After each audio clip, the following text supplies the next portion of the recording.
The African American Legend series highlights the accomplishments of blacks in areas as varied as politics, sports, aviation, business, literature, religion, and education. We'll explore how African Americans have succeeded in areas where they've been previously excluded because of segregation, racism, and lack of opportunity. I'm your host, Dr. Roscoe C. Brown, Jr., and with us today is Dorothy Worrell, who is the Executive Director of Harlem-Dowling West Side Center for Children's Services. Is that correct, Dorothy? Yes, Harlem-Dowling West Side Center for Children and Family Services. Now, Thank you for having me, tell Dr. us how Brown. you have that long name, Harlem-Dowling and West Side Center. It is an illustrious history. Harlem-Dowling West Side Center for Children and Family Services. The West Side Center part of the organization is really the surviving entity to the Colored Orphan Asylum, which was founded in 1836 to care for children in color. At that time, there were no organizations in New York City that would take in children of color. And two white women, Anna Shotwell and Mary Murray, saw this black woman on the Lower East Side, which we now know to be 12th Street and 5th Avenue, doing the best that she could to care for her African American children because the other institutions would not take in African American children. So they raised money to create the orphanage, which became the Colored Orphan Asylum. Now, to just give some perspective for the audience, 1836, there was slavery. It wasn't slavery in New York City, because slavery had been abolished in 1828, but there was slavery. There were some free blacks in New York at that time, and this was 30 years before the end of the Civil War in 1865. So you get a perspective there, and these two women decided to take care of these black orphans. What do you think their motivation was? Well, truly at that time, children were orphans because that means the children did not have parents. Where today we don't have children that are orphans in the true sense of the word, but many of the children were the children of slaves, of former slaves, runaway slaves who became disconnected from their parents or they died during their transition from the South to the North.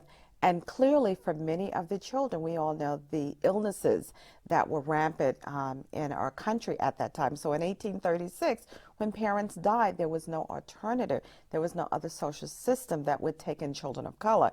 The alternative would have been the almshouses. And we all know the history of almshouses. And for this black woman who was doing the best that she could in her own home trying to care for these children, but clearly it was not enough. And we all know some of the large major institutions in New York, whether they were the Protestant agencies or the Catholic agencies or the Jewish agencies, they didn't take in children of color. And it was really the compassion of these two Quaker women. And we know the history of the Quakers. When they set up this West Side Center, where did they have it? Did they have a building? Did the children live there and they lived with the children? Yes, there was actually a home built for the children on 12th Street, and what we now know to be Cherry Street was where the first orphanage was for the Colored Orphan Asylum. And we all know the history of the Gangs of New York, the movie that came out, and the burning of the Colored Orphan Asylum. Which then had moved north. It had moved north to what we now know to be 42nd Street and 5th Avenue, where we now have the New York Public Library. That was the Colored Orphan Asylum at the time when they burned down the institution. And that was because the Irish were concerned about being conscripted to be in the Civil War, which they perceived to be to free blacks. It was actually the mobs took their anger out on the orphanage, as you stated, Dr. Brown. It was really the Conscription Act, and they took their anger out by burning down the orphanage, which is where our children live. And the New York City Police Department took the children into the local precinct, and they lived on Black Island for a time until another orphanage was located for the children to reside in. But think about it, there were over 200 children in that orphanage at the time when it was burned down in 1863. Now, when did the Colored Orphanage become the West Side Center? When was that transition? In 1945, the orphanage actually closed because at that time the social movement was that children should be residing in homes. They shouldn't reside in large institutional settings. And so at that time, the orphanage became known as the Riverdale Children's Association, and over the years they had a number of names, and the final name was the West Side Center when the orphanage closed. And in 1989, it merged with Harlem Dowling. But Harlem Dowling actually started in 1969 as a project of Spence Chapin, founded by Alice Hall Dowling and Jane D. Edwards, to address the heroin epidemic of babies that were born in Harlem, primarily in Harlem Hospital. And the women in the community would not seek services outside of the community. Thus, the Harlem Dowling Project was started so that the women and their children could receive services in the Harlem area. And in 1989, West Side Center and Harlem Dowling merged. So we have the history of the Colored Orphan Asylum. We have the Harlem Dowling Project coming together in 1989 to become known as Harlem Dowling West Side Center for Children and Family Services. That's quite a history. Yes, it talks about the synergy in the black community to deal with their young people, and the synergy in the white community and some African Americans to deal with the larger problem of foster care, because I imagine that Harlem Dowling West Side Center wasn't always just dealing with African American children. Our early history has always been African American children. By early history, until what year?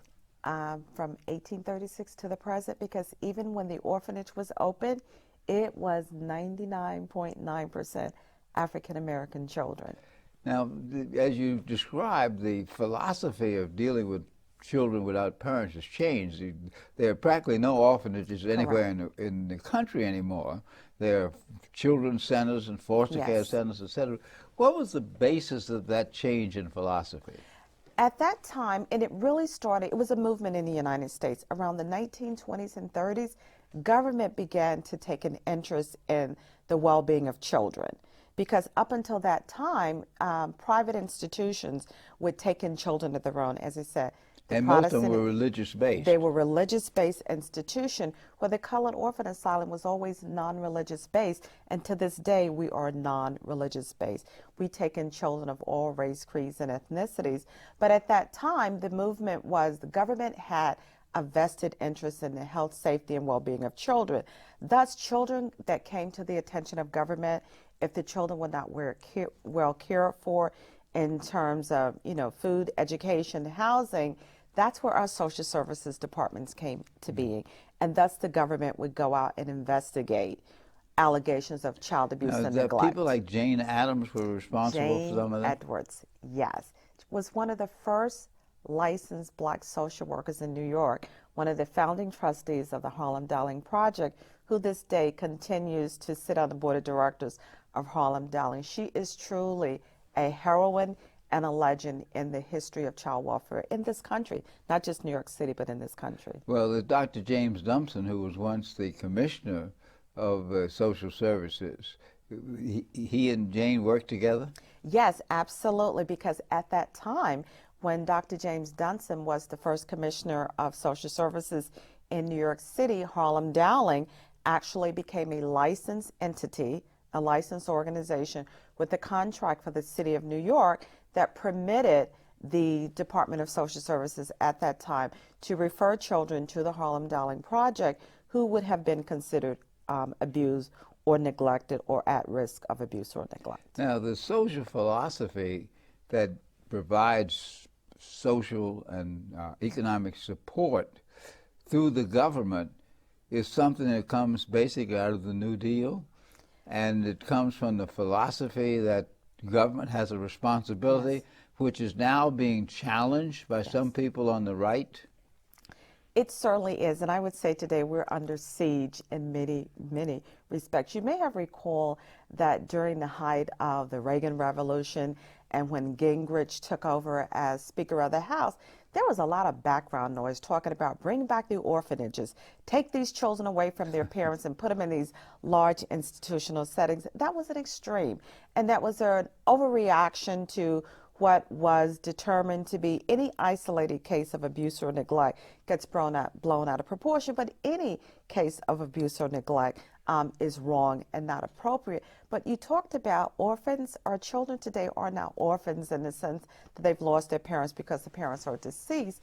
They're orphans due to poverty. Most of the children who come to our attention come to us because of neglect, but when you investigate the family and the history, overwhelmingly it is one of poverty.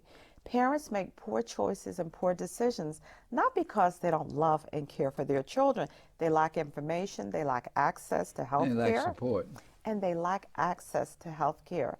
And so we penalize our families for being poor, and you really have to look at why are there so many African American children in our system. We're not the only group or ethnic group that abuses and neglects children, but our children are overly represented in our system. So tell us a little about the children and the families that you serve. How many are there?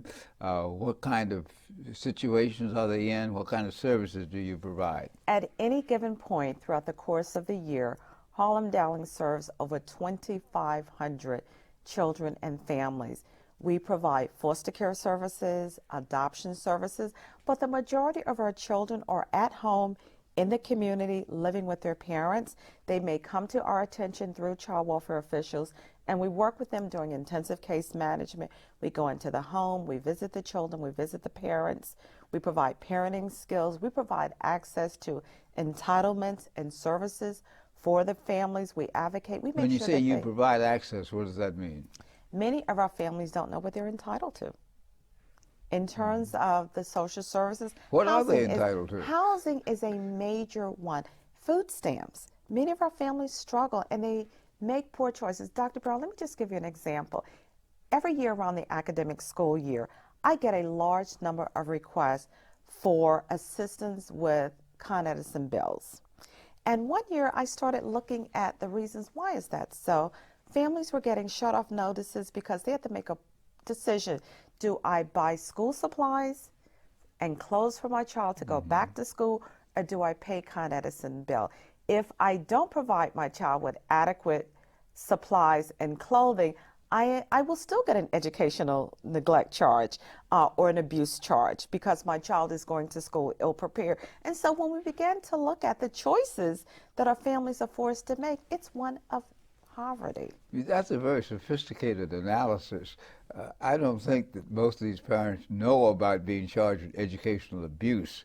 I think emotionally they want their kids to get an Right, but education. that's the reality. Yeah.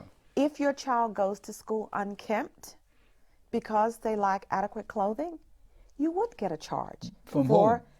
From our officials who work in our system. We're all mandated reporters, and we would be forced to make a call to the hotline, the New York State Child Abuse Hotline, to say this child is coming to school unkempt with clothing that's not appropriate for the seasons. Well, suppose they came to school with baggy pants, would they get charged? No, they would not get charged with that. But these are realities that our families face. I would to be a little jocular about it, because one of the questions about determining somebody outside of the family, what's right for somebody in the family, is a very important philosophical issue. To what extent a certain kind of like uniforms. Many parents object to having their kids wear uniforms because why can't I have that? And I guess in terms of the larger principle of having some degree of balance in the system, we tend to go along with intruding on individual rights. And for you working in a social service agency, you must face that every day when a parent says, why do you insist that I do certain things? That is true for a small number of parents. The majority of our families actually embrace the concept because it actually helps the family out economically. We also run after-school programs, so we wrap many of our services around the children in the school system. Because if you think about it, the majority of the children will spend a great deal of the time in the school system. So we have been invited into the schools. We provide after-school services. So what are some of those after-school services? Many of our children get the academic and the literacy homework help. And in the last 2 years, we've had a project with Columbia University called Building Healthy Communities, where we're teaching our children about healthy eating and dieting, because we know that there's a rapid epidemic of diabetes. children that are overweight. And so we're providing nutritional information to our children and families to combat that. We also do an art and literacy-based program where children get to express themselves using the comic book. And in the last 2 Using years, what? comic books. You mean Superman? No, our children are actually writing about what is going on in their world, what's going on in the environment. And in the lot 2 years ago, they wrote about bullying. And it was very poignant to read what our children was writing in terms of what they face when they come to school. The school environment should be safe and a place for learning, but when children are bullied and they are afraid and they don't want to go to school, that child is going to begin to experience some academic difficulties. And they wrote about bullying. That's interesting. Now, do you have a building that people come to and live in, or is it an office, or is the community your office? All of the above. The community is our office. We don't have a building where children live in the sense of the traditional way when we talked about the orphanage. We, Harlem Dowling, license and approve over 300 foster homes. So our children that are in foster care live in foster homes. The families that we work with in the community, because their children have been determined to be at risk of foster care placement, we, Harlem Dowling, are in the home providing what we call When family you say preservation. in the home, you're not yes. physically. In the birth home, yes, we are. Then tell me what you do in the home. In the home, we go into the home to make sure that child is safe, because a report has been made that there is an allegation of abuse or neglect of Well, this how child. do you determine that the child is safe? There are safety assessment and tools that we utilize. We look at the physical condition of the home, and there is an aspect of our work that no one likes, but we look in the refrigerator. We determine, do you have adequate food in your home? Is the physical condition of your home safe? So that there are no, exposed wires in the home for the child. Is there a bed for the child to sleep in? And I know that the work that we do may be considered invasive, but as officials, we have an obligation to make sure that you're providing a safe environment. Maybe there's not enough for your child to come into foster care, but there's some things that you need help with in your home, and parenting, navigating the educational system. Many of our parents get charged with educational neglect because they don't know how to navigate the educational system. And so the social workers assigned to work with the children and families spend a great deal of time helping our parents get the appropriate educational services for our children. Many of our children are mislabeled and misdiagnosed. And so when a child is misbehaving in school, you really need to begin to dwell into, well, why is Johnny misbehaving? Why is Johnny not reading? And there are usually a multitude of factors. Now, tell me about your staff. How large is your staff? How diverse is it in terms of its skills and the way in which you operate? We have 120 full-time staff. We have over 40 part-time seasonal staff that work in our after-school program. The after-school program runs during the academic school year from 3 to 5. Our staff run the gamut in terms of social workers, because overwhelmingly, we are a social service organization. Our staff and our managers are well credentialed. So we have social workers, we have bachelor level staff that provide case management duties. So at a minimum, all of our staff have at least a bachelor's degree if they're working with children and families. Now, what's your financial support? Because to do this, your budget must be several $1 million. To do this, it takes a lot of resources. How do you get your money from private sources, public sources, et cetera? We are a $13 million organization to provide all of the services that I mentioned to you before in terms of foster care, adoption, family preservation.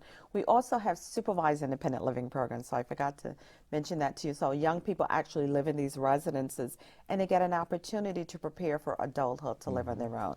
And soon we will open privately funded transitional housing. Our $13 million is overwhelmingly government funded, and that's not a good place that we want to be in. And so that's why at least 2-3 times a year, we're doing fundraising events to raise dollars, because the government funding certainly does not cover all of the costs of now, delivering these government, services. Is this state, city, federal, All of world? the above. All of the above. We get the majority of our funding comes from the City of New York. We also have state contracts, and we have some indirect federal contracts as well. Now, what about your fundraising? How do you do your fundraising? We solicit individuals, corporations, and foundations for grants and support. And at least once a year, we have a major gala, which is coming up in November. November is National Adoption Month, and so we will be celebrating our biggest fundraising event on Thursday, November the 5th. And Dr. Brown, you're one of our honorees as well to receive our Lifetime Achievement Award. And this is where we highlight and showcase the programs and the services of Harlem Darling. But it certainly takes individuals, foundations, and corporations to help support a $13 million organization. Now, what is the telephone number where someone who might be interested either in the services or making contributions? The number is 212-749-3656, and you can ask for Dorothy Worrell, the Executive Director of Harlem Darling. Do you have a website? Yes, our website is www.harlemdarling.org. If you're interested in supporting our upcoming gala on November the 5th, it's www.harlemdarling2009gala.com. And of course, there'll be 2010 and 2011. Yes, yes. Now, looking at the future, how do you see the future of child care and foster care? Because there's been this dispute as to whether we should not have foster care and keep children in their own families, and then there's some that says that some families are not prepared to take care of their children. They need to have some type of support, and as a humane society, we need to do something about it. How does that come down? You know, Dr. Brown, I think we've done an incredible job at Harlem Darling. I've been with the organization 10 years. When I came to the organization in 1999, we had over 900 children in foster care. I think How many? Over 900 children. I think we've done something right, because today we have only 350 children in foster care. The majority of our children will be reunited with their parents. With the assistance and the support and the services that we provide, our children return home safely so, and they stay at home. For children who cannot return home to their parents, we move them on towards adoption. And last year we celebrated a milestone. Over 800 children have been adopted from Harlem Darling within the last 8 years. And the majority of our children are adopted by their foster parents, who provide long-term homes support to the children. Now, if someone who's watching this show wants to adopt one of these children, who should they contact? Again, they would contact Harlem Darling at 212-749-3656 and ask for our adoption department. Now, you're the executive director, Dorothy Worrell, but you had some distinguished predecessors. Could you tell us who your predecessors were? I walk in the footsteps of giants and legends. And so clearly in 1969, Jane D. Edwards, who was a founding member of the Harlem Darling Project, one of the first licensed social workers in New York City, so I walk in her footsteps. Our current deputy mayor, Dennis Walcott, I walk in his giant footsteps. I walk in the footsteps of my predecessor, Melba Butler, who was the executive director for over 20 years. And Dennis Walcott and Melba Butler steered this organization during the height of the crack epidemic, an epidemic that this agency rose to the attention in our community. Our children were saved, but they were saved by being placed in foster homes. Our communities and our families embraced these children. And that was at a time when no one knew anything about HIV and AIDS. We went into the community and we founded homes of people who would take in children who were HIV positive at a time when very little was known about HIV and AIDS. Now, it seems to me that much of this has to do with the philosophy and the humanity of the people who run the agency, the board, etc. What causes you to want to do this? I believe in the strength of families. We don't give up on families. I've seen families that you would say, no, they're not going to get it together. They're not going to get their child back. They do. Our families are strong and resilient. And I always like to tell the story of the little girl that the doctor said was not going to live. And I call it a story of faith. And that's what her foster adopted parents called her. Everyone gave up on this child. but she was in a loving home. This family fought for her to get every service that she needed. She was a drug-exposed baby with hearing problems, with eye problems, with respiratory problems, and the doctor said she was not going to live beyond her second birthday. This child is now 5 years old, and I just got a note from the parents the other day. She's now talking, and that was her last milestone, was that she needed to learn to talk. That's probably more important than the paycheck you receive. It's more important than the paycheck that I receive. Well, It is more important because the children, and I give this charge to my staff every day, you never know what you're going to do or say that will make the difference in the life of a child and family. Never give up on them. And thanks for Harlem Dowling, Westside Center for Children's Service, and thanks for Dorothy Worrell for being our guest on today's African American Legends. Thank you for what you do. And thank you, Dr. Brown, for giving me an opportunity to share with your audience a little bit about the history of Harlem Dowling.